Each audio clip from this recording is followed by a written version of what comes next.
দর্শক, কিছুক্ষণ আগে খবরে যেমনটা আপনারা দেখছিলেন, মাননীয় প্রধানমন্ত্রী 50 লাখ মানুষকে ঈদ শুভেচ্ছা দিয়েছেন এবং একটি মাত্র ক্লিকের মাধ্যমে সেই অর্থ পৌঁছে গেছে 50 লক্ষ মানুষের মোবাইল ফোনে। এটি বাংলাদেশে যেমন একটি ইতিহাস, এবং সেই সঙ্গে নিম্ন আয়ের মানুষ এবং কর্মহীন মানুষের জন্য এটি অনেক বড় একটি সহযোগিতা। আমরা এই বিষয় নিয়ে কথা বলবো। আমাদের সঙ্গে বেশ কয়েকজন অতিথি রয়েছেন। আমরা শুরুতেই মাননীয় প্রধানমন্ত্রী সেই উদ্বোধনী অনুষ্ঠানে যে কথাটি বলেছেন সেটা একটু শুনিয়ে আমাদের অতিথিদের কাছে যেতে চাই। প্রথমেই যেমন করোনা ভাইরাস পরিস্থিতি মোকাবেলার জন্য ব্যাংকিং পরিষেবার মাধ্যমে 50 লাখ ক্ষতিগ্রস্ত মানুষের মাঝে যে আর্থিক সহায়তা, নগদ অর্থ প্রেরণ, এটা এই ভিডিও কনফারেন্সিং এর মাধ্যমে আমি শুভ উদ্বোধন ঘোষণা করছি।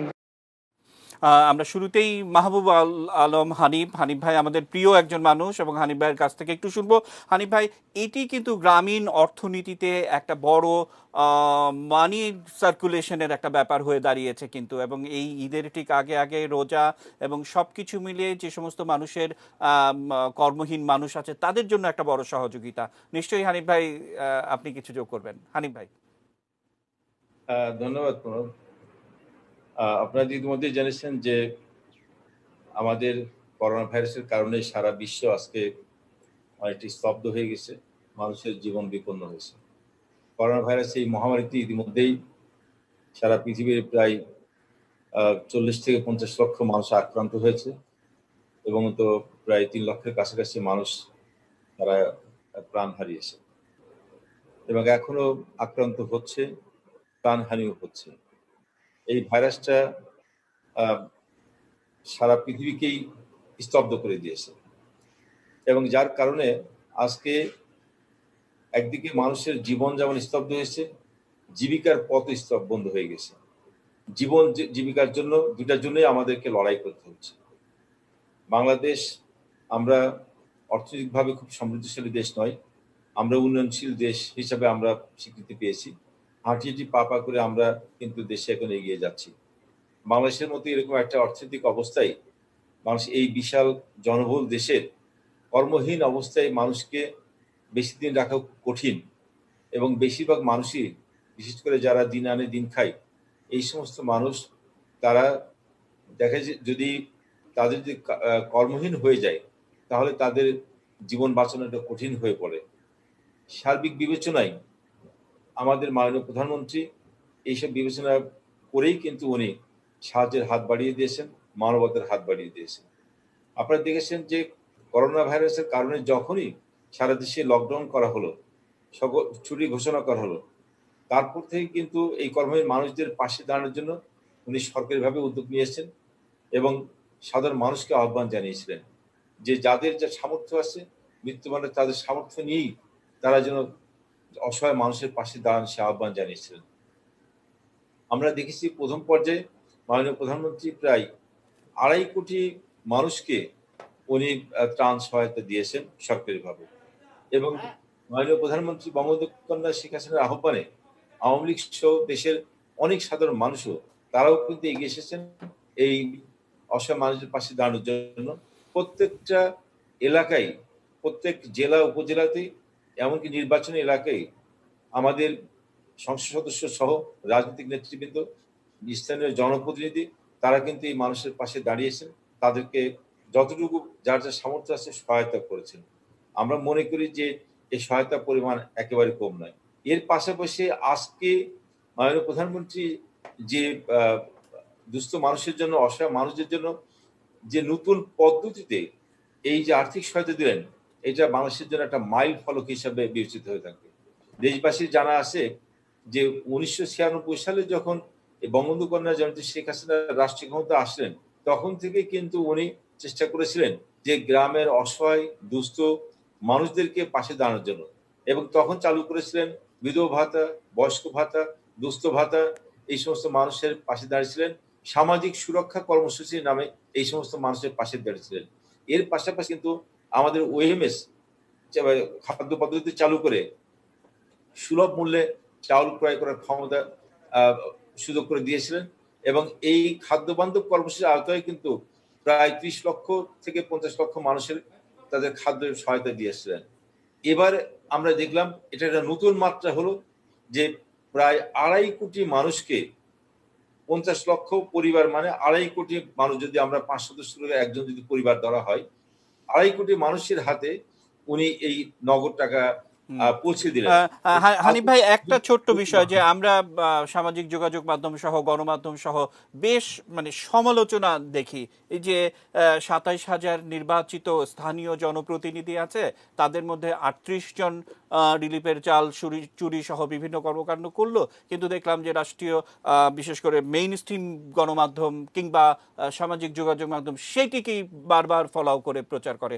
কিন্তু আজকে যখন মাননীয় প্রধানমন্ত্রী এই কার্যক্রমটি উদ্বোধন করলেন, তিনি সেই ভিডিও ফুটেজও আমাদের কাছে আছে, তিনি বলছিলেন যে এক ক্লিকেই সবার কাছে পৌঁছে গেল, এবং যখন তাকে জানানো হলো যে হ্যাঁ এক ক্লিকেই সবার মোবাইল ফোনে সেই অর্থ পৌঁছে গেছে, তিনি একটি মন্তব্য করেছিলেন যে এটাই ডিজিটাল বাংলাদেশ, এটাই ডিজিটাল বাংলাদেশ। আপনার কাছ থেকে শুনবো, আপনি ভাবতে থাকুন।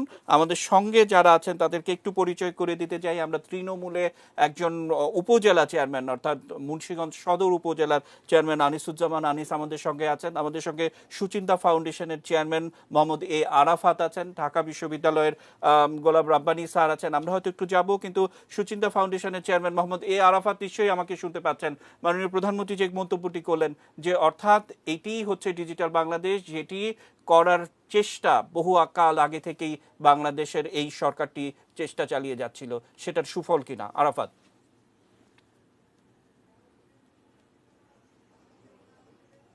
আমরা গত 11 বছরে যে ডেভেলপমেন্ট গুলি দেখেছি বিদ্যুৎ খাতে এবং আপনার আইটি খাতে, এই ডেভেলপমেন্ট গুলি হয়েছিল বলে আজকে এত বড় আকারে যে প্যান্ডেমিক, যেটা গোটা পৃথিবী এই একটা ঝামেলার মধ্যে পড়ে গেছে, সেটা আমরা কিন্তু মানে মোটামুটি ম্যানেজ করতে পারছি। ধরুন আপনি জাস্ট চিন্তা করেন যে আমাদের আগে বিদ্যুৎ খাতে যে অবস্থা ছিল, আমি আইটিতে আসছি পরে, যে 12 ঘন্টা বিদ্যুৎ থাকতো, 12 ঘন্টা থাকতো না। এই অবস্থা থাকলে আপনি হসপিটালগুলোতে আপনি ভেন্টিলেটর চালাতে পারতেন, আপনি আইসিইউ চালাতে পারতেন, আপনি যে অক্সিজেন দেওয়ার যে বিষয়গুলি এন্টায়ার জিনিসটা আপনি ব্যবস্থাপনা আনতে পারতেন। মানে বিদ্যুতের অভাবে অর্ধেকের বেশি রোগী মারা যেত। এখন আমরা সেই জায়গাগুলোকে ফিক্স করেছি, আমাদের আরো ডেভেলপমেন্ট গুলি করতে হবে এবং এই চেষ্টাগুলি চলছে। এবং এই যে দেখুন গোটা দেশ জুড়ে যে ত্রাণ বিতরণের যে বিষয়, আমি আজকে বিষয়টিতে আসছি, এক ক্লিকে, এটা তো একটা অভিনব বিষয়। এবং সেই ত্রাণ বিতরণের বিষয়গুলোর মধ্যেও কিন্তু আপনার আইটি কে, তথ্য প্রযুক্তিকে এখানে ব্যবহার করা হয়েছে। এবং এটা কিভাবে ব্যবহার করা হয়েছে এটা কিন্তু অনেকের হয়তো ধারণা করতে পারেন না, যে এই তথ্য প্রযুক্তিকে আজকে ব্যবহার করার জন্য এইটার যে ব্যাকবোন সেটাকে দীর্ঘদিন ধরে তৈরি করা হয়েছে, এটা যে ফাউন্ডেশন সেটাকে দীর্ঘদিন ধরে বানানো হয়েছে। এই ফাউন্ডেশন গুলি যখন বানানো হয়েছে এগুলো হয়তো অনেক ক্ষেত্রে বোঝা যায়নি, দেখা যায়নি, কিন্তু এই ফাউন্ডেশনের উপরে দাঁড়িয়ে আজকে এক ক্লিকে 50 লক্ষ মানুষের কাছে আপনার 1000 কোটি টাকার উপরে টাকা পাঠিয়ে দেওয়া যাচ্ছে। এবং মাঝখানে কোনো মধ্যস্বত্বভোগী নাই, মধ্যস্থতাকারী নাই, ইন্টারমিডিয়েট নাই, কেউ নাই, একবারে ডিরেক্টলি পৌঁছে আছে। আপনাকে আমি আরেকটা তথ্য দিয়ে রাখি, বাংলাদেশে 1,40,00,000 মা যাদের সন্তানেরা প্রাইমারি স্কুলে যায় তাদের ডেটাবেস সরকারের কাছে আছে। এবং এই মাদেরকে প্রত্যেক মাসে আপনার একটা প্রণোদনা হিসেবে 100 করে টাকা দেওয়া হয়, যাতে করে তাদের সন্তানেরা আপনার স্কুল থেকে যাতে ড্রপ আউট না হয় এবং 80% তাদের অ্যাটেন্ডেন্স থাকে, উপস্থিতি থাকে। এবং এই যে প্রণোদনাটি অনেক আগে, ধরেন 10 বছর আগে ম্যানুয়ালি দেওয়া হতো স্কুলের মাধ্যমে, সেখানে দেখা গেছে ম্যানুয়ালি দিতে গেলে অনেক পিল ফ্রিজ হতো, অনেক আপনার ওই যে সিস্টেম লস হতো, অনেক ক্ষেত্রে দুর্নীতি বিষয় ছিল। কিন্তু যখন ডিজিটাইজেশনটা হয়ে গেল, যখন তথ্য প্রযুক্তির এই ফাউন্ডেশন গুলি ডেভেলপ করে ফেললো সরকার ডিজিটাল বাংলাদেশের যে পরিকল্পনার আওতায়, তারপরে দেখা গেল ওই 1,40,00,000 মাকে সরাসরি সরকার পৌঁছে যেতে পারছে।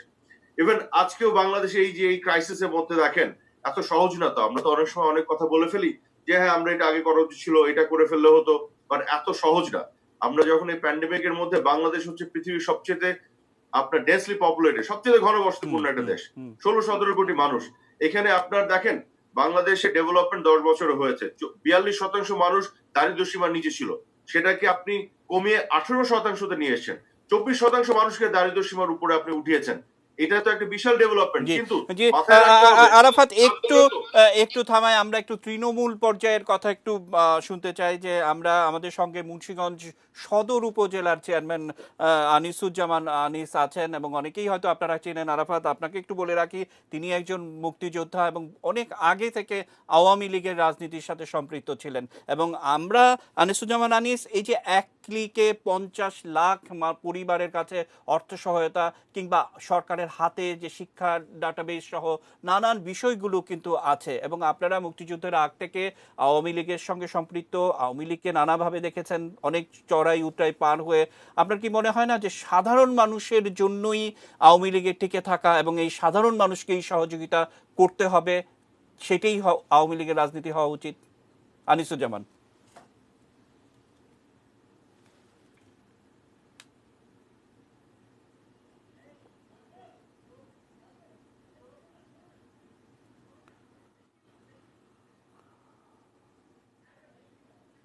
50 লক্ষ লোকের কাছে যে ডিজিটাল ক্লিকের মাধ্যমে যে টাকা মোবাইলের মাধ্যমে 2500 টাকা করে পৌঁছায় দিলেন, এটাই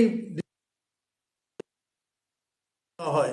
আমাদের সরকারের যে উদ্যোগ ছিল ডিজিটাল বাংলাদেশের এই দেশে প্রতিষ্ঠা করবে, সেই লক্ষ্যেই আজকে প্রমাণ করে দিল প্রধানমন্ত্রী শেখ হাসিনা। আমি মুন্সিগঞ্জবাসীর তরফ থেকে, সারা বাংলাদেশ মুক্তিযুদ্ধের পক্ষ থেকে এবং উপজেলা চেয়ারম্যানের পক্ষ থেকে আমি ধন্যবাদ জানাই আমাদের প্রধানমন্ত্রীকে। আমি আমি আমি বলবো, প্রধানমন্ত্রী যে সহায়তা হাত বাড়িয়ে দিয়েছেন এবং আমাদের ধন্যবাদ ব্যক্তিদেরকে প্রত্যেকেই এই পাশে দাঁড়ানোর মধ্যে বলেছেন, আমরা সেই কাজটি করে যাচ্ছি। আমরা চাই আমাদের এই আওয়ামী লীগের সংগঠন যাতে বাংলাদেশে একমাত্র সংগঠন বঙ্গবন্ধু শেখ মুজিবুর রহমানের নেতৃত্বে এই আওয়ামী লীগ গঠন করেছে, সেটাকে বাস্তবায়ন করছে আমাদের জননেত্রী শেখ হাসিনা এবং প্রধানমন্ত্রী শেখ হাসিনা, বঙ্গবন্ধুর সুযোগ্য কন্যা। তার এই নেত্রীর হাতকে শক্তিশালী করার জন্য আওয়ামী লীগ তৃণমূল পর্যায় থেকে আগে আসা উচিত এবং আমরা কাজ করে যাচ্ছি। ধন্যবাদ আপনাকে। এবং তৃণমূলে যে নিশ্চয়ই একটি বার্তা পৌঁছেছে এবং বিশেষ করে যারা কর্মহীন মানুষ, নিশ্চয়ই এটার পরে একটা বার্তা তাদের কাছেও পৌঁছবে। গোলাম রাব্বানী স্যার। হ্যাঁ, প্রণব, ধন্যবাদ। প্রথমে আমরা আজকে যারা এই ইতিহাসের এবং সভ্যতার একটা সবচেয়ে বড় একটা ক্লান্তিকর অবস্থার ভেতর দিয়ে আমরা যাচ্ছি, সারা বিশ্ব, এটা একটা মানবিক সমস্যা, এটা বিশ্বব্যাপী সমস্যা। যারা এই সমস্যায় অলরেডি আক্রান্ত হয়েছেন, দ্রুত আরোগ্য কামনা করছি। যারা আমাদের ছেড়ে চলে গেছেন, তাদের শান্তি কামনা করছি। আর এই যুদ্ধে যারা প্রথম সারিতে ফাইট করছেন, সরকারি পর্যায় থেকে শুরু করে বিভিন্ন সংস্থা এবং পেশাজীবী সবার প্রতি সহানুভূতি জানাচ্ছি। পাশাপাশি আমরা যে অভিজ্ঞতা অর্জন করেছি, সে অনেকগুলো অভিজ্ঞতা ইতিমধ্যে আমরা অর্জন করেছি। এখন আমাদের যেটি মনে হয়েছে এই মুহূর্তে যা প্রয়োজন, আজকে একটি তথ্য পেলাম যে তথ্যটি আমাদেরকে আশান্বিত করেছে, যে একদিকে হচ্ছে চিকিৎসা ব্যবস্থা, অন্যদিকে হচ্ছে আমাদের যে এই অর্থনীতি, পাশাপাশি সামাজিক সুরক্ষা। আজকে আমরা দেখলাম যে মাননীয় প্রধানমন্ত্রী বঙ্গবন্ধুর কন্যা একটি অনুষ্ঠানের মাধ্যমে যে কাজটির শুভ সূচনা করলেন, আমাদের সবাইকে জিনিসটি প্রথমে স্বাগত জানাই। কেননা এই ধরনের উদ্যোগটি বাংলাদেশের প্রেক্ষাপটে আজকে আমরা যে করতে পেরেছি, এটি আসলে বিগত 10 বছরের যে কর্ম পরিকল্পনা এবং যে উদ্যোগগুলো গৃহীত হয়েছিল, যার প্রেক্ষিতে আজকে এই 50 লক্ষ যারা এই অবস্থার ভিতরে পরিস্থিতির শিকার হয়েছে, বিচ্ছিন্নভাবে দেশের বিভিন্ন জায়গায় তারা অবস্থান করছে, তাদেরকে একটি কমিউনিকেশন নেটওয়ার্কের ভেতরে এনে এই যে সহযোগিতার যে হাত বাড়ানোর যে নজির রাষ্ট্রীয় পর্যায়ে আজকে মাননীয় প্রধানমন্ত্রী সরকারি উদ্যোগে গ্রহণ করলেন, সেটিকে আসলে আমাদেরকে অনুকরণীয় পন্থা হিসাবে গ্রহণ করতে হবে। কেন কথাটি বলছি, যে এখানে আমরা দেখছি যে দু ধরনের মানুষ এখন সবচেয়ে বেশি বিপর্যস্ত আছে। এক হচ্ছে যারা আক্রান্ত হয়েছে, যে পরিবারগুলো আক্রান্তের সাথে সংযুক্ত আছে। দ্বিতীয়ত হচ্ছে যারা বিভিন্ন পেশার সাথে সংযুক্ত ছিল। আমরা যারা চাকরিজীবী আছি তাদের বিষয়টি একটু ভিন্ন। যারা নিজস্ব আয়ের মাধ্যমে জীবন চালিত করত। সামনে রমজানের ঈদ, আমরা জানি যে ঈদকে কেন্দ্র করে ব্যাপক একটি অর্থ সঞ্চালন এবং অর্থের বিনিয়োগ বাংলাদেশে হতো। জি, আজ- আমরা একটু হানিফ ভাইয়ের কাছে যাব। হানিফ ভাই, আসলে আমরা যারা সমালোচনা করি, সমালোচনা করা অনেক সহজ একটি ব্যাপার, যে আসলে বলে ফেললেই তো হলো, কিংবা সামাজিক যোগাযোগ মাধ্যমে যা কিছু একটা দিয়ে ফেললেই তো হলো, কারণ এগুলো কে খুঁজতে যায়, সত্য মিথ্যা সেটি না হয় পরে। এটি একটি দিক। আবার অন্য দিকে হচ্ছে যে আসলে এইটিকে নানা ধরনের গুজব আকারে তৈরি করে সামাজিক যোগাযোগ মাধ্যমে আমরা নানান একটা ব্যাপার দেখি, কিন্তু সবার উপরে মানুষ সত্য, যেমনটা বঙ্গবন্ধু 1972 সালে বলেছিলেন যে রাষ্ট্রের পলিসি হওয়া উচিত এই বাক্যটি, এবং সেটি করার জন্য তিনি আপ্রাণ চেষ্টা করেছেন। সব কিছু মিলে এই 2020-এ এসে দাঁড়িয়ে আমরা খুব ভালোভাবে উপলব্ধি করছি যে আসলে মানুষের মুক্তি ছাড়া বা মানুষের কল্যাণ সাধন করা ছাড়া আসলেই কোনো রাজনীতি হতে পারে না। আপনি কি বলবেন? ধন্যবাদ প্রণব। নিঃসন্দেহে মানুষ মানুষের জন্য, আর রাজনীতিটাই হচ্ছে মানব কল্যাণের জন্য। আমি রাব্বানী সাহেবের প্রসঙ্গ দিয়েই আমি আরেকটা বিষয় বলি, যে আসলে যদি কোনো রাজনৈতিক নেতার যদি ভিশন না থাকে, তাহলে সেই রাজনৈতিক নেতার কাছ থেকে জাতি খুব একটা কিছু প্রত্যাশা করতে পারে না। আমরা দেখেছিলাম যে আমাদের জাতির পিতা বঙ্গবন্ধু শেখ মুজিবুর রহমান, উনি রাজনীতি শুরু করেছিলেন তার একটা ভিশন নিয়ে। তার একটা ভিশনের টার্গেট ছিল একটা স্বাধীন রাষ্ট্র প্রতিষ্ঠার, যার জন্য কিন্তু সেই ভিশনে উনি বাস্তবায়ন করেছেন। সারা দেশে উনি ব্যাপক কর্মযজ্ঞ চালিয়ে বা গণসংযোগ করে সাধারণ মানুষকে উনি মোটিভেট করে উনি বোঝাতে সক্ষম হয়েছিলেন, এবং সবশেষে দীর্ঘ আন্দোলন চলায় উত্তরায় পার হয়ে 1971 সালে তার নেতৃত্বে আমরা স্বাধীন রাষ্ট্র করেছিলাম। আজকে থেকে এক্স্যাক্টলি যদি বলি, যে আমাদের মাননীয় প্রধানমন্ত্রী বঙ্গবন্ধু কন্যা শেখ হাসিনা, উনি কিন্তু দেখেন 2008 সালের নির্বাচনের মাধ্যমে রাষ্ট্র ক্ষমতা আসার পর থেকেই 2009 সাল থেকেই কিন্তু ওনার একটা ভিশনের টার্গেট ছিল, যে কোনো মূল্যে এই পিছিয়ে পড়া বাংলাদেশকে এগিয়ে নিতে হবে, উন্নয়নের ধারা এগিয়ে নিতে হবে, মানুষের ভাগ্যে পরিবর্তন করতে হবে, দেশের অর্থনৈতিক কাঠামোগুলো শক্তিশালী করতে হবে, এবং অসহায় মানুষকে, নিরন্ন মানুষকে তাদেরকে সুরক্ষা দিতে হবে। এই সমস্ত চিন্তা চেতনা নিয়েই কিন্তু রাষ্ট্র প্রতিষ্ঠা করেছেন। এবং 11 বছরের মাথায় আজকে যেটা আরাফাত বলেছেন, যে ডিজিটাল বাংলাদেশ গড়ে আজকে 2.5 কোটি মানুষকে উনি একটা ক্লিকে, একটা বাটন চাপ দিয়ে মধ্য দিয়ে এই যে প্রায় 1000 কোটি টাকার সহায়তা দিলেন, এটা বাংলাদেশের জন্য একটা রাষ্ট্র পরিচালনার ক্ষেত্রে, রাজনীতির ক্ষেত্রে একটা ইতিহাস হিসাবে রচিত হয়ে থাকবে, মাইল ফলক হিসাবে থাকবে। এবং বঙ্গবন্ধু কন্যা আজকে প্রমাণ করেছেন যে আমরা একসময় যখন বিদেশে যেতাম, বিদেশের কাহিনী গল্প শুনতাম যে ওখানে বেকার ভাতা পাই। তো বিদেশে আমেরিকা, ইউরোপের অনেক ধনী দেশ, তারা বেকার ভাতা দিবে, তাদের সামর্থ্য ছিল, দিতেই পারে। আমরা ভাবতাম যাহা ওই দেশের মানুষ কত আরামে আছে, বেকার ভাতা পায়। বাংলাদেশের মতো দরিদ্র দেশে, উন্নয়নশীল দেশে বেকার ভাতা পাবে, এটা কেউ কল্পনাই করে নাই। কিন্তু সেটা বাস্তবায়ন করেছেন আমাদের এই বঙ্গবন্ধু কন্যা জয়ন্তী শেখ হাসিনা। উনি বয়স্ক ভাতা, দুস্থ ভাতা, বিধবা ভাতা চালু করা, এবং তারপরে আজকে এই যে 50 লক্ষ কার্ড উনি করে, এই যে গ্রামের একেবারে অসহায় দরিদ্র মানুষদের তাদের তালিকা করে একেবারে নির্দিষ্টভাবে কার্ড করে, এবং তাকে সরাসরি তাদের ইয়ের মাধ্যমে, আমাদের তথ্য প্রযুক্তির মাধ্যমে তাদের কাছে অর্থ পৌঁছে দেওয়া, কোনো মাধ্যম ছাড়া, এটা একটা ঐতিহাসিক একটা দৃষ্টান্ত স্থাপন করেছেন আমাদের বঙ্গবন্ধু কন্যা। এবং এই করণের মধ্য দিয়ে উনি প্রমাণ করেছেন দেশ কতটুকু সমৃদ্ধশালী, সেটা বড় কথা নয়, দেশের যে রাষ্ট্রনায়ক, দেশ পরিচালনার দায়িত্ব আছে, তার মধ্যে দেশের জনগণের প্রতি কতটুকু আন্তরিকতা আছে, জনগণের প্রতি তার কতটুকু করার মানসিকতা আছে, সেটাই সবচেয়ে বড় কথা, যেটা আজকে বঙ্গবন্ধু কন্যা শেখ হাসিনা প্রমাণ করেছেন, যে মানুষ মানুষের জন্য এবং মানবতার। জি, হানিফ ভাই আসবো আমি আবারও আপনার কাছে। আমি একটু আরাফাতের কাছে যেতে চাই। আরাফাত, একটা বিষয় আপনাকে মনে করিয়ে দিতে চাই। নিশ্চয়ই আপনার মনে আছে যে বিশেষ করে 2008-9 সালে বা 10 সালে কি ধরনের সমালোচনার মুখে আপনি পড়তেন, আমরা পড়তাম, বিশেষ করে ডিজিটাল বাংলাদেশ সরকার করতে। সেই সময় আমরা কি সমালোচনা শুনতাম এবং আমরা প্রায়শই এই আলোচনাগুলো করতাম। কিন্তু এখন এই মুহূর্তে দাঁড়িয়ে গেল 10 বছরে বিশ্বে প্রায় 10 কোটি মানুষ অতি দারিদ্র সীমা থেকে বের হয়ে আসছে। এর মধ্যে বাংলাদেশেই হচ্ছে প্রায় 3 কোটি। তাহলে এই যে একটা অসম্ভব রকমের সম্ভব, অর্থাৎ আমেরিকায় দারিদ্র্যের হার যত, বাংলাদেশেও তত। আমেরিকার লোক সংখ্যা 32 কোটি, সেখানে 2 কোটি মানুষ চাকরি হারাবে, কিন্তু বাংলাদেশের প্রধানমন্ত্রী বঙ্গবন্ধুর কন্যা তিনি প্রত্যেককে অর্থ সহযোগিতা দিচ্ছেন। এটাকে আপনি কিভাবে রিলেট করবেন? না, অ্যাবসলিউটলি। এখন যেটা হচ্ছে, যারা ধরেন সমালোচক বা নিন্দুক, আমি এদেরকে সমালোচক বলি না, মানে আমি কিন্তু গঠনমূলক সমালোচনার পক্ষে। গঠনমূলক সমালোচনার কিন্তু আপনাকে পরিশীলিত করে, আপনাকে আরো মানে পরিশুদ্ধ করে। কিন্তু বাংলাদেশে অনেক বেশিরভাগ ক্ষেত্রে যেটা হয়, তারা গঠনমূলক সমালোচনা না, তারা নিন্দা করে, মানে তারা খুঁজে বের করে, মানে যাকে দেখতে নারী তার চলন বাঁকা, এই টাইপের, যত ঘোষ নন্দ ঘোষ, এই টাইপের আপনার সমালোচনা, যেগুলো কোনো ভিত্তি নাই এবং যেগুলো মিথ্যার উপর দাঁড় করিয়ে এবং গুজবের উপরে। যেমন আপনাকে আমি একটা ছোট্ট এক্সাম্পল দিই, যে এই 29শে এপ্রিল পর্যন্ত আপনার সরকারি পর্যায়ে যে চালের বরাদ্দ দেওয়া হয়েছে, ত্রাণ দেওয়া হয়েছিল, তাতে উপকারভোগীর সংখ্যা কত ছিল জানেন?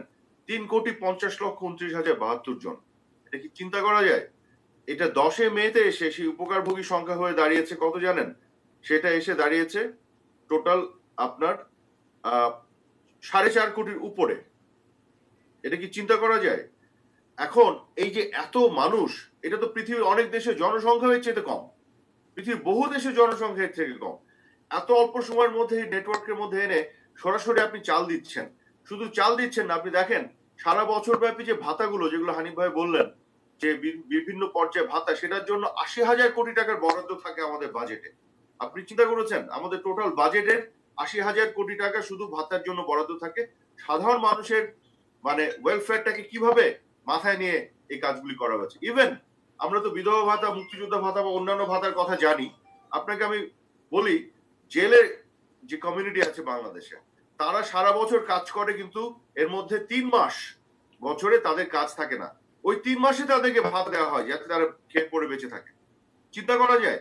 তো এই জিনিসটা আমি বলছি, দেখেন যে এই ফাউন্ডেশনটা ডেভেলপমেন্টের ফলে আজকে কি হলো এসে দেখেন, 50 লক্ষ মানুষ, মানে আপনি আসলে পরিবারের সংখ্যা যদি বিচার করেন তাহলে কিন্তু 2 কোটি মানুষ হয়ে যাবে। এক একটা মানুষের সাথে যদি আপনি 4 জন করে ধরেন, তাদেরকে এক ক্লিকে আপনার 1,000 কোটি টাকার উপর পৌঁছে দেয়া, এটার সাথে অনেকগুলি যুক্তি আছে কিন্তু, এবং এটার সাথে অনেকগুলি পরিকল্পনা জড়িত। এটা কিন্তু শুধু ত্রাণ নয়। আপনি অনুষ্ঠানের শুরুতে যেটা বলেছিলেন, যে গ্রামীণ অর্থনীতিতে একটা আপনার টাকার সার্কুলেশনটা বাড়ানো, ডিমান্ড সাইডটাকে চাঙ্গা রাখা। আমরা কিন্তু এখন যে সমস্যাটা পৃথিবীর সব দেশ পড়ে যাচ্ছে, সেটি হচ্ছে যে দীর্ঘদিন লকডাউনে থাকতে, যে ইকোনমি বন্ধ থাকতে, যে প্রত্যেকটা দেশে কিন্তু সাপ্লাই সাইড এবং ক্যাপাসিটি আছে, কিন্তু বিভিন্ন মানুষের ইনকাম কমে যাওয়ার জন্য ডিমান্ডটা শ্রিঙ্ক করছে, এবং তার ফলে ইকোনমি কিন্তু একটা রিসেশনে ঢুকে যাওয়ার প্রবণতা তৈরি হয়েছে। তো এই জিনিসটাও যে মাননীয় প্রধানমন্ত্রী অর্থনীতি এই সাইডটাও যে উনি বুঝছেন, এবং উনি সেটা বুঝে কিন্তু মাঝে মধ্যে কিছু কিছু ক্ষেত্রে শিথিলতা দেখাচ্ছেন, মানে লকডাউনের ক্ষেত্রে, এবং কিছু কিছু ক্ষেত্রে স্বাস্থ্যবিধি মেনে উনি ছাড় দিচ্ছেন। আবার এই যে গ্রামীণ অর্থনীতি, মানে টাকাটা এই যে আপনার ইয়ে করার জন্য, এই যে এটার যে ইনফিলট্রেশন এবং এটা ফ্লোটা নিশ্চিত করার জন্য যে টাকা ডিরেক্টলি দেয়া হলো, এটার মধ্যে গ্রামীণ ইকোনমি কিন্তু একটা স্পাইরাল ইম্প্যাক্ট থাকবে। এটা কিন্তু শুধু 1,000 কোটি টাকা না, এটা কিন্তু আরো বেশি। এটা উপকারভোগী কিন্তু যে ব্যক্তি পেলেন তিনি না, যে ব্যক্তি টাকাটা পেলেন উনি তো কিছু জিনিস কিনবেন, সে জিনিস সেটা উনি কনজিউম করবেন, কিন্তু যার কাছ থেকে কিনলেন সেই ব্যক্তিও কিন্তু বিক্রি করার, ওই 1,000 কোটি টাকার সম্পদ বিক্রি করারও একটা অবস্থা তৈরি হলো আমাদের গ্রামীণ ইকোনমিতে। জি, আরাফাত, আরেকটা বিষয় যে আজকে যে শিক্ষার্থীরা তারাও কিন্তু সেটি পেয়েছে একই অনুষ্ঠানে, মাননীয় শিক্ষামন্ত্রীও সেখানে উপস্থিত ছিলেন। আমি এই বিষয়টি নিয়ে একটু আসবো, মুন্সিগঞ্জ থেকেও একটু ঘুরে আসতে চাই, সেখানে আনিসুজ্জামান আছে। তার আগে হানিফ ভাই, ছোট্ট একটি বিষয় আপনার কাছ থেকে একটু একটু শুনতে চাই। হানিফ ভাই, একটা বিষয়, যেমন আরাফাত বলছিলেন যে নিন্দুকের কথা বলছিলেন, এবং নিন্দুকের বিষয়গুলো আমরা প্রায়শই মাথায় রাখি, বা এই মুহূর্তে যদি আমি পরিসংখ্যান দিই, হাওড় অঞ্চলের প্রায় 100% ধান কিন্তু কাটা হয়ে গেছে, উত্তরাঞ্চলের প্রায় 38% ধান ইতিমধ্যেই কাটা হয়েছে, এবং সেটির পেছনে কিন্তু ছাত্রলীগের একটা যথেষ্ট বড় অবদান ছিল, এবং সেটি আজকেও মাননীয় প্রধানমন্ত্রী তার বক্তৃতায় বলেছেন। কিন্তু আমার কথা হচ্ছে যে সেই নিন্দুকের বিষয়গুলো কিন্তু আবারও আনতে চাই, যে সেই নিন্দুকের বিষয়গুলি কিন্তু খুব বড় হয়ে প্রচার মাধ্যমে, গণমাধ্যমে, সামাজিক যোগাযোগ মাধ্যমে আসে। অনেকটা ঠিক মানে গতকালকেই আমি 1954 সালে যে পাকিস্তানের প্রধানমন্ত্রী ছিলেন, যে চৌধুরী গোলাম মোহাম্মদ, আমাদের বগুড়ার লোক, তিনি তার একটি ভাষণে লক্ষ্য করছিলাম যে আসলে দেশে আদর্শ নিয়ে কোনো লাভ নেই, যে ক্ষমতায় থাকো, লাভবান হও এবং তারপর ক্ষমতা থেকে চলে যাও, এরকম একটি নীতি। সবকিছু মিলে নিশ্চয়ই হানিফ ভাই যোগ করার আছে। হানিফ ভাই। দেখুন, এটা নিন্দুকের বিষয়টা আমার বলার কিছু নেই। আমি কিন্তু গত দুদিন আগেই একটা ছোট্ট ভিডিও বার্তা দিয়ে আমি বলেছিলাম যে এই বর্তমানে যে করোনার কারণে সারা বিশ্বব্যাপী জনজীবন যে বিপর্যস্ত, এই অবস্থায় আমরা আমাদের সকলের উচিত মানবিক হওয়া, মানবতার হাত বাড়িয়ে দেওয়া। সমালোচনা করা একটা সময় নয়।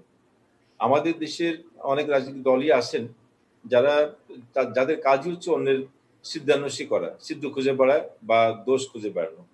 আমি সেটাও বলেছিলাম যে আগে আমাদের বঙ্গবন্ধু কন্যা জয়ন্তী শেখ হাসিনার নেতৃত্বে সরকার যে সমস্ত পদক্ষেপ নিয়েছেন, অত্যন্ত সুচিন্তিত এবং দূরদৃষ্টি সম্পন্ন পদক্ষেপ নিয়েছেন, প্রয়োজনীয় ব্যবস্থা নিয়েছেন, মানবতার হাত বাড়িয়েছেন, সাহায্য করছেন। এই কাজগুলা আমাদের এই দুর্যোগ কেটে যাওয়ার পরে তখন এগুলা নিয়ে বিচার বিশ্লেষণ করে, চুলচেরা বিশ্লেষণ করে মূল্যায়ন করা যাবে। তখন মূল্যায়ন করার সময় হবে। এখন মূল্যায়ন করার সময় না। এখন আমাদের সকলের দায়িত্ব হচ্ছে মানবিক হওয়া, মানবতার হাত বাড়িয়ে দেওয়া, যাতে এই দুর্যোগটা আমরা কেটে করতে পারি। আমি গত কয়েকদিন আগেও বলেছিলাম আমার ছোট ভিডিও বার্তাতে যে অন্যান্য রাজনৈতিক দল যারা ক্ষমতার বাইরে আছেন বা বিভিন্ন রাজনৈতিক দল আছেন, যারা প্রায়শই কথা বলেন, জাতীয় ঐক্যর কথা বলেন, নানান কথা বলেন। আমি এই বিষয়ে আমার কাছে অবাক হই, পৃথিবীর কোনো দেশে কোনো সংকটকালে এই জাতীয় ঐক্য বা এই ধরনের কথা বলে সব রাজনৈতিক দল এগুলো নিয়ে মাতামাতি করে, এরকম কোনো নজির আমার দেখা নেই। বরং আমি যেটা বলেছিলাম যে যদি কোনো রাজনৈতিক দলের কাছে, কোনো ব্যক্তির কাছে যদি এই দুর্যোগ মোকাবেলার জন্য যদি ভালো কোনো তার সাজেশন থাকে, পরামর্শ থাকে, সেটা প্রকাশ করতে পারেন। সরকার তো সবসময়ই যে কোনো ভালো পরামর্শ গ্রহণ করতে আগ্রহী আছে। সরকার তো বলেনি যে কেউ ভালো পরামর্শ দিলে পারে সেই পরামর্শ গ্রহণ করা যাবে না। আমরা চাই যে যারা ক্ষমতার বাইরে আছেন বা যে যে প্রান্তে থাকেন না কেন, যদি ভালো কোনো পরামর্শ থাকে ভালো পরামর্শ দিন এই দুর্যোগ মোকাবেলার জন্য। অহেতুক এই সিদ্ধ খুঁজে দোষ খোঁজার এই মানসিকতা পরিহার করতে হবে। আরেকটা বিষয় আমি একটু বলি, আজকে যেটা আমাদের আরফাত সাহেব একটু আগেই উল্লেখ করে গেছেন যে এই যে মাননীয় প্রধানমন্ত্রী আজকে 50 লক্ষ পরিবারের কাছে 2,500 টাকা করে পৌঁছে দিলেন উনি এই ডিজিটাল পদ্ধতির মাধ্যমে। এই পদ্ধতি হওয়ার কারণে দেখুন কত একটা সুবিধা হয়েছে। একটা সময় ছিল বাংলাদেশে কিন্তু এই যে ত্রাণ নিয়ে সবসময় জনপ্রতিনিধিদের বিরুদ্ধে অভিযোগ ওঠে বা বিভিন্ন সময় ত্রাণ যারা বন্টন করে তাদের বিরুদ্ধেও নানান ধরনের অভিযোগ ওঠে। এই অভিযোগ সবগুলাই যে শতভাগ সত্য এমনটা আমি ভাবি না, আবার সবগুলাই যে অসত্য এমনটা ভাবার কোনো কারণ নেই। বাহ। এই অভিযোগের পিছনে অনেক সত্যতা থাকে, আবার কিছুটা থাকে পরস্পরের প্রতি ঘায়েল করার জন্য, রাজনৈতিক প্রতিপক্ষকে হেয় করার জন্য এরকম কাল্পনিক ভাবে অনেক সময় নিউজ করে, যেটাও আমরা দেখেছি অনেক সময় এটা করে থাকে। এই যে মাঝখানে যারা জনপ্রতিনিধিদের যাদের নিয়ে এই ধরনের অভিযোগ ওঠে, এই ধরনের কোনো অভিযোগ যাতে না ওঠে, সত্যিকার অর্থেই যারা দরিদ্র মানুষ, যারা এই অসহায় মানুষ, তারা যাতে এই সাহায্যটা সরাসরি পেতে পারে, আজকে এই ডিজিটাল পদ্ধতির মাধ্যমে সেই ব্যবস্থা করেছেন। এখন কিন্তু আর এখানে অভিযোগ করার কোনো আর জায়গা থাকবে না। আমরা আশা করি যে এই পদ্ধতিটাকে অনুসরণ করে বাংলাদেশে এই যে অসহায় মানুষগুলোকে আমাদের বঙ্গবন্ধু কন্যা জয়ন্তী শেখ হাসিনার সাহায্য সহযোগিতার হাত যে প্রসারিত করেছেন, এই প্রসারের মাধ্যমেই এই বাংলাদেশকে আমরা অর্থনৈতিকভাবে আরো জি গতিশীল করে নিয়ে যাবো। জি হানিফ ভাই, একটু থামাই আপনাকে, আমরা প্রায় শেষ দিকে চলে এসেছি। আমাদের সঙ্গে মুন্সিগঞ্জের সদর উপজেলা চেয়ারম্যান তিনি আছেন, আমরা তার কাছে একটু যেতে চাই। যে জনাব আনিসুজ্জামান আনিস, আপনার নির্বাচনী এলাকাটা একেবারে চর অঞ্চলে সন্নিবেশিত এবং দুর্গম চর, এবং সেখানে সাধারণ মানুষ, বিশেষ করে কৃষিজীবী কিংবা কর্মহীন দোকান মোটে মজুর, তাদের জন্য এই সরকারি সহযোগিতার বাইরে আপনারা ব্যক্তি পর্যায়ে কিংবা সংগঠন পর্যায়ে কোনো কর্মসূচি রাখছেন কিনা? বা অনেকেই তো আমরা দেখি যে সামান্য কিছু ত্রাণ পৌঁছে সেটি সামাজিক যোগাযোগ মাধ্যমে ছবি তুলে সেটাকে নানাভাবে প্রচার করার চেষ্টা করে, সেটিও কিন্তু এক ধরনের অন্যায় আমরা বলতে চাই। আপনি বিষয়গুলোকে কিভাবে রিলেট করবেন?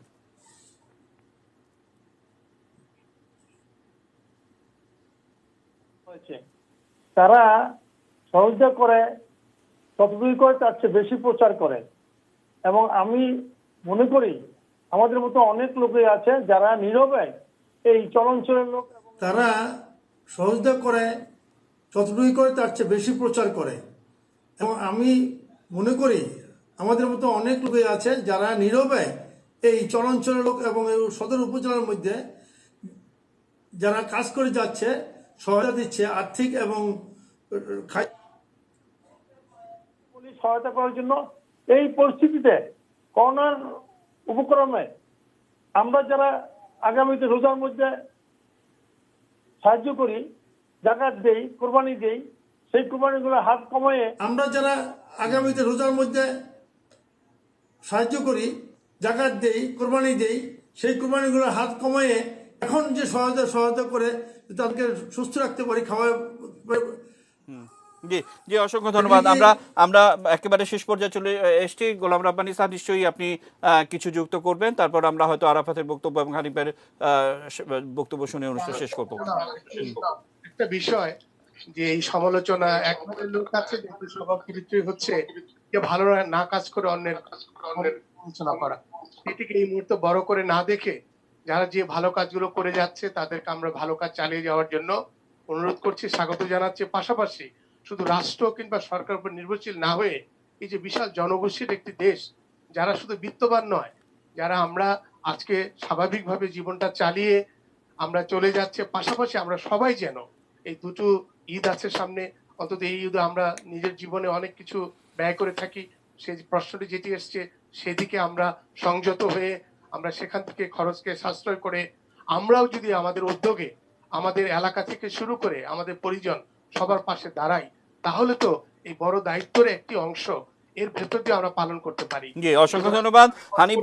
হানিফ ভাই, আপনাকে দিয়ে অনুষ্ঠান শেষ করব। কি বলবেন আপনি ভাবতে থাকুন, তার আগে আমি আরাফাতের শুনে আসি। আরাফাত, এই উদাহরণটি, মানে আমরা যে কথাগুলো বলছি, এই উদাহরণটি এখন কিন্তু একটি অন্য ধরনের ইতিহাস সৃষ্টির একটি বিষয়। সবকিছু মিলে শেষ কথা আপনি কি বলবেন? কিন্তু সরকার কিন্তু অন্যান্য অনেক মানে কার্যক্রমে অলরেডি ঘটিয়ে যাচ্ছে, আমরা কিন্তু জানিই না। যে শিওর ক্যাশে যে এক্সাম্পলটা দিলাম, অলরেডি এভাবে সরাসরি 1.5 কোটি মার কাছে সরকার কিন্তু পয়সা এই 3 মাস পর পর টাকা পাঠিয়ে যাচ্ছে। এখন ত্রাণ হিসেবে এটা পাঠালো। প্রথম দিকে সরকার ত্রাণ হিসেবে চাল দিয়েছিল, সরাসরি চাল, ডাল, খাদ্য দ্রব্য, যেগুলো আপনার ডিজিটালি পৌঁছানো সম্ভব না। কিন্তু এখন এসে টাকা পয়সাটা ডিরেক্টলি দিচ্ছে অনেকগুলি কারণে। এখানেও কিন্তু মাননীয় প্রধানমন্ত্রী তার বিচক্ষণতার পরিচয় দিয়েছেন।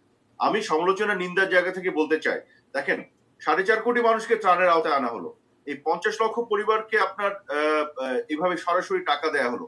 এর মধ্যে 65,000-এর বেশি আমাদের জনপ্রতিনিধিরা বিভিন্ন ভাবে আপনার পরিশ্রম করছে, মানুষের কাছে ত্রাণ পৌঁছানোর চেষ্টা করছে। এর মধ্যে মাত্র 52 জন বিভিন্ন পর্যায়ে অনিয়ম হয়েছে, সেটা নিয়ে আপনি প্রচারণাটা দেখেন। আর 65,000-এর বেশি জনপ্রতিনিধিরা যেভাবে কাজ করছে, এই যে আপনি যেটা বললেন নিজে, ছাত্রলীগের ছেলেরা যেভাবে এই যে চাষিদের ধান কাটাতে হেল্প করেছে, এখানে কৃষক লীগ, যুবলীগ, তারাও কিন্তু আওয়ামী লীগ যুক্ত হয়েছে, বিভিন্ন পর্যায়ে এমপিরাও যুক্ত হয়েছে। এবং আজকে ইউএসএ থেকে কি বলা হয়েছে জানেন? বাংলাদেশ পৃথিবীতে 3য় বৃহত্তম ধান উৎপাদনকারী দেশ হতে যাচ্ছে এই বছরে। এই করোনার মধ্যে বাংলাদেশ পৃথিবীতে চীন, ভারতের পরে বাংলাদেশ হতে যাচ্ছে।